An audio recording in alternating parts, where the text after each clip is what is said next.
Hey everybody, this is Perch. A lot of people who write in and ask questions about Marvel or DC characters, which is normal. Those are the big two, and they're called the big two for a reason.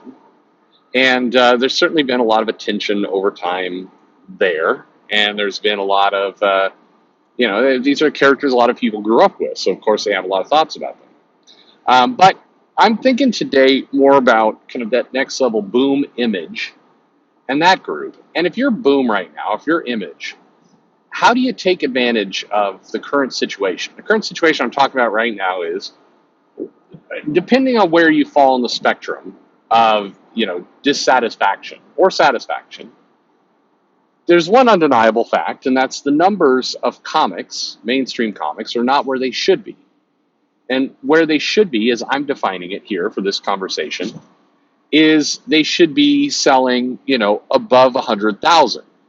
In fact, with the movies and all the things that have gone on around the mainstream attention of comics and comic characters, not just the big two, but a lot of independents, a League of Extraordinary Gentlemen. Well, that's not a great example because that movie was sort of terrible. But Sean Connery's last film, right? Is that right? It's depressing. But no, think of like the Umbrella Academy, things like I don't know, I'd say Sweet Tooth, but I mean, my point is, a lot of things are getting movies and getting mainstream attention, that waited decades to get to this place. And so, given that, I believe that in a correct, proper world, comics would be selling over 100,000 on average, but of course they are not. So I want to baseline it with that, because a lot of people can argue and do argue about, are comics good now or bad? And no, it's subjective. If you say it's bad, it's not really bad. That's your opinion. That's like your opinion, man. Whatever it happens to be. That's where a lot of people's heads are at. So the numbers aren't. Put it on comics are underperforming. I think you would have to be pretty disingenuous not to at least admit that Western comics, compared to the market and opportunity size, are underperforming.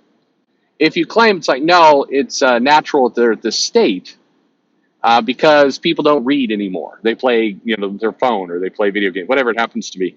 Then, okay, how do you explain then the growth of YA and of manga? Because those have exceeded benchmark targets year after year. So how do you can't have it both ways. Saying it's underperforming doesn't mean, the nice part about saying that is, you don't have to get into the subjective, is it good content, is it bad content, part of the conversation. You could say comics are brilliant right now, but they're not connecting with an audience that's over 100,000. That's a true statement. Okay? Or at least, the second part of that. I think there's a lot that would be, good if they could improve in comics. But I'm not going to sit here and say every comic is bad. That's a lie. There are good comics out there. There are good stories. Certainly, they're being produced. There is more opportunity for people. That's one of the things that in the constant negativity about comics. One thing that you do not hear very often is, hey, the idea of crowdfunding, the idea that you could go out and make some money and get some attention with your own comic that you could produce yourself. It's a recently new development. And that's something we did not have 15 years ago. That's for sure. So, the opportunity is higher, which also, by the way, means that comics should make more. The opportunity, all these things point to the comic market should be bigger than it is. So how does Image or Boom take advantage of this right now? Forgetting about the big two, how do they take advantage? To me, I think if you're an independent, it's almost easier for you than anyone else for a lot of reasons. Number one, the creators expect lower pay, which maybe is not great, but it does mean that you can get away with paying less. Not a great answer, but it's true. The big two, there is an expectation you're going to pay more. Sometimes it's a goofy expectation, but if you're Boom and Image, you can probably pay a little bit less. Number two, you do not have a giant backlog of material of existing characters and IP that if you change or you alter or you shift are going to piss people off. Your content is relatively new. It's also more of a blank, number three, it's more of a blank slate. People don't expect your company to be anything other than a producer of comics, meaning if you go into horror, you go into romance, you go into slice of life, you do superheroes, you can pretty much do whatever you want, and you're not going to get a bunch of people screaming at you. Number three, it's easier for you to license. You can license and turn on, turn off comics as long as you can pay that bill, easier than others. I don't know what number we're on now. Number five? Maybe number five. You have a greater ability to play with your business models. Whereas, a lot of Western big two have a lot of co-marketing deals and other things that kind of get wrapped up in the comics. It's easier for you to do things like, go to newsprint and charge $1.25 for a comic. If you can make that work from a business model, you have that ability.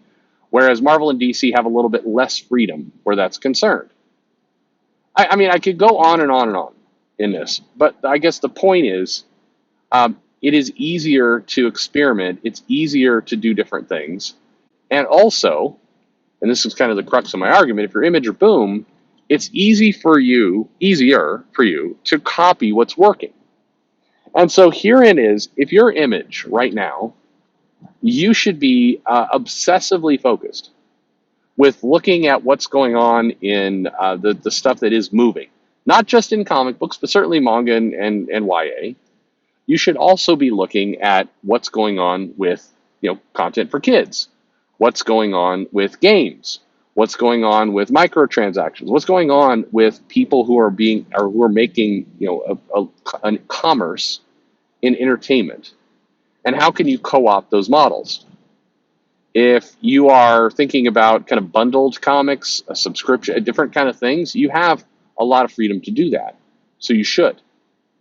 And then I've talked about this before, but with genres, it is absolutely the dumbest thing in the world that Image or Boom shouldn't brand their genres. I think that people learned maybe the wrong lesson or a silly lesson off of the Vertigo and imprints, and they're like, well, imprints are a bad idea. I hear that from time to time from a lot of publishers, including people from the indies, that imprints are a mistake. It's kind of like I heard the same thing a long time ago with some people who were involved in the WWE when they had a bunch of stables. And this is when, NWO happened and DX happened, and you had like Los Boricuas, and you had like, this is a deep cut, Crush, whatever. He had a biker gang that he was doing, Nation of Domination. Remember those guys? Anyway, you had a bunch of this that occurred. And then they all kind of stopped at once. And they're like, well, stables aren't a good idea, was the argument. And they kind of, again, everything just kind of ended all at once. But the realities were stables were not a bad idea. There was nothing wrong with it. It's just they overdid it. They had too many stables, and they kind of tipped it all over. That was the problem. I think that comics has gone kind of the same way with imprints. There's like no, imprints are a bad idea. There's this gut reaction against imprints for no good reason, because it's still a very, very viable, approach. And particularly, you see it working very well for YA. You see it working very well for manga. And it's just stupid in a lot of cases that people don't use it. So if I'm Image, I'm going ahead and branding, and I'm carving out my territory with a horror line, with a romance line, with a slice of life, and I'm not getting too cute with it. Do not do don't try and be jokey about it. Make it straightforward. One of the things you see about manga is that they do brand what they do. They do have easy designation for stores to pick up and read, and readers to understand kind of what they're about. But they don't go stupid. Like they don't come up with crazy words and different spelling. They make it. Their goal is communicate this branded imprint as quick and easy and simple as possible. Do that, and that it's smart. It works. I think that there's tons of opportunity right now in indies to carve out a territory, to copy things that are working in other areas, to bring in kind of different writers, different stories, to experiment with the business model, to bundle. There's so much that indies can do. It is absolutely, if you get frustrated with the lack of momentum, absolutely it's easy to be frustrated with Marvel and DC and kind of easy opportunities, avoidable mistakes that they make. But in many ways, it's almost more frustrating for the indies because Image and Boom could just be murdering everyone and just sweep.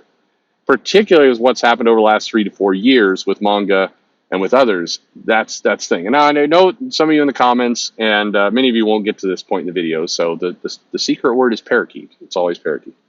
I used to use pineapple, but then learned that pineapples are code for swingers. Anyway, I won't go down that track. Anyway, parakeet. Parakeeted it.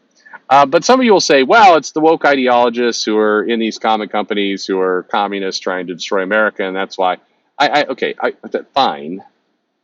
You're welcome to your theories. But the point is not, hey, let me tell you why politics is real. By the way, you notice the people who say, I want the politics out of comics, will not shut the fuck up about politics as the reason for everything being good or bad in whatever the medium is. They can't shut up about it. Now, granted, a lot of the people in comics also can't shut up about politics, so the point is still taken. But if you hate it, like, you don't need to bring it to the table every goddamn time. But be that as it may. You may be right, by the way. You may be absolutely right. It's people who are ideologues. It's people who do not have a lot of strong skills because otherwise they just do something other than comics. You may be totally right about that. My point is not the why. My point is the missed opportunity. I think that the indies have easy layups to make business grow and succeed. And the fact they're not is really tragic.